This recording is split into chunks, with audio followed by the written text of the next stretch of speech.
appropriate that we started our G20 presidency by convening the Voice of the Global South Summit. It was very clear to us that the Global South, in addition to bearing the consequences of structural inequities, was plagued by the impact of mercantilism and economic concentration. In collaboration with all our G20 members, that we were able to refocus the G20 on the urgent, the pressing needs of the Global South. Let me begin by expressing my most sincere appreciation to all of you for joining us this evening. Your presence means a lot to us. It also expresses the sentiments that you feel for India and underlines the importance of South-South cooperation. We meet just a few weeks after the New Delhi G20 summit, a summit which took place on the theme of One Earth, One Family, One Future. Now, it was a challenging summit. It was actually a challenging presidency. And it was challenging because we were confronting a very sharp east-west polarization as well as a very deep north-south divide. But we were very determined as the presidency of the G20 to make sure that this organization on which the world really had put so much hope, that this was able to get back to its core agenda, and its core agenda was of global growth and development.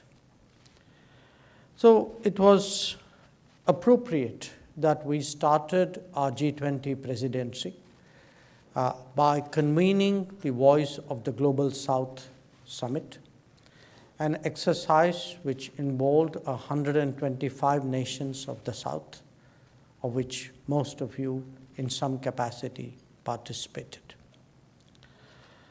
Now, during the course of that exercise and the deliberations which took place through the various ministerial tracks and engagement groups, it was very clear to us that the Global South, in addition to bearing the consequences of structural inequities and historical burdens, was plagued by the impact of mercantilism and economic concentration, was suffering from the devastating consequences of the COVID, and was beset by conflict, tensions, and disputes which have stressed and distorted the international economy.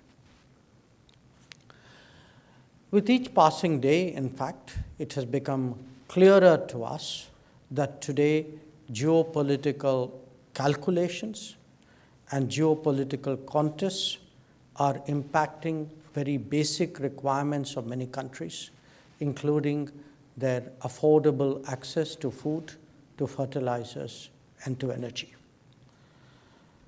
It was therefore for us a particularly onerous responsibility to make sure that in collaboration with all our G20 members, that we were able to refocus the G20 on the urgent, the pressing needs of the Global South.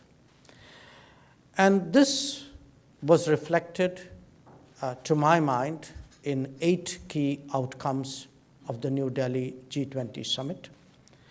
The action plan for Sustainable Development Goals, the reform of international financial institutions, a Green Development Pact, the High Principles for Life, the Lifestyle for Environment Initiative, an understanding on debt management, a consensus on women-led development, an acceptance of digital public infrastructure, and an agreement to undertake global skills mapping.